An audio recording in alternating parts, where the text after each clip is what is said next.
ওই যে বলে না, বিভিন্ন মানুষের বিভিন্ন স্বাদের জিনিস পছন্দ। তো আজকে আমি আমার পছন্দের একটা রেসিপি তোমাদের সাথে শেয়ার করব।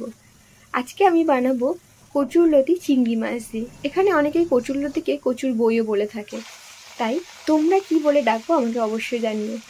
প্রথমেই আমি চিংড়ি মাছগুলোকে ভালো করে পরিষ্কার করে ছাড়িয়ে নিয়েছি আর নুন হলুদ মাখিয়ে রেখেছি। তারপরে কড়াইতে তেল দিয়ে সেটাকে কয়েক সেকেন্ডের জন্য ভেজে দেবো, মানে ওই 10 সেকেন্ড ম্যাক্সিমাম, কারণ চিংড়ি মাছ বেশি ভাজলে শক্ত হয়ে যায়। এটা আমি না, মা বলেছে। তো আমি চিংড়ি মাছগুলোকে তুলে নিচ্ছি আর কচুরলতিটাকে খুব ভালো করে ছাড়িয়ে আমি একটু নুন আর জলে সিদ্ধ করে নিয়েছি। সেটা আমি আলাদা করে রেখে দিয়েছি জল ঝরিয়ে। খুব বেশি সিদ্ধ করবো না, তাহলে কিন্তু যখন রান্না করবো তারপরে একদম নরম হয়ে যাবে, সেটা অতটা খেতে ভালো লাগবে না। তারপরে ওই তেলে আমি দিয়ে দিচ্ছি কালো জিরা ফোড়ন আর এই যে রসুন একটু হালকা থেতো করে দিয়ে দিয়েছি। তারপরে দিয়ে দিচ্ছি একটা পেঁয়াজ কুচিয়ে রেখেছিলাম, সেটা দিয়ে দিলাম। দিয়ে একটু ভাজা ভাজা করে নেব। তোমরা দেখতে পাচ্ছ ভিডিওতে। আগেই বলে রাখি, আমি কিন্তু প্রো রাঁধুনি তো দূরের কথা, রাঁধুনিও নয়। আমি জীবনে প্রথমবার এই কচুরলতি বানাচ্ছি, তো ভুল ত্রুটি কিন্তু আমাকে ক্ষমা করে দিও। আর অবশ্যই জানিয়ে যেও, তাহলে আরও ভালো লাগবে এবং নেক্সট টাইম এই ভুলগুলো আর করবো না হয়তো। তো এই দেখো পেঁয়াজটা ভালো করে ভাজা ভাজা হয়ে গেছে। আর তারপরে তোমাদেরকে বলে রাখি, কচুরলতিতে অনেক সময় মুখ ধরতে পারে, সেজন্য তোমরা পাতিলেবু একটা সাইডে রেখো। এই দেখো কচুরলতিটাকে আমি কীরকমভাবে ভাপিয়ে দিয়েছি। খুব বেশি নরম করিনি, আবার ওই একটু ভাপাতে হয় সেই জন্য ভাপিয়ে নিয়েছি।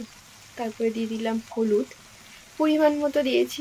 তারপরে দিয়েছি নুন, এটাও পরিমাণ মতো দিয়েছি। এক্স্যাক্ট মেজারমেন্ট আমি বুঝি না, তো সেই জন্য তোমরা আমাকে প্লিজ ক্ষমা করে দিও।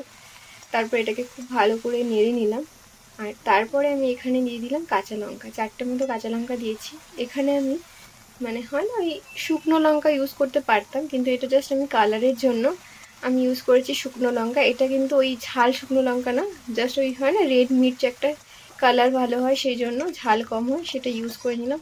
ব্যাস এটাই মোটামুটি রান্না কমপ্লিট। ব্যাস এবার একটু নরম হয়ে আসার পরে কচুরলতিটা আমি চিংড়ি মাছগুলো দিয়ে দিলাম। দেখো চিংড়ি মাছগুলো আমি কত কম ভেজেছি, দেখলেই তোমরা বুঝতে পারবে। তারপর সামান্য চিনি দিয়ে দিলাম। ব্যাস রান্না কমপ্লিট। আর যদি মনে হয় যে কচুরলতিতে মুখ চুলকাতে পারে, তাহলে তোমরা লাস্টে নামানোর আগে একটু পাতিলেবু দিয়ে দেবে। আমার পাতিলেবু ছিল না, ওই জন্য আমি হালকা গন্ধরাজ লেবু দিয়ে দিয়েছি, তো সেটার আর ভিডিও করা হয়নি। আর এই যে that is the final look. কেমন হয়েছে অবশ্যই জানিও। আজকের ভিডিওটা এখানে শেষ করলাম। সবাই ভালো থেকো।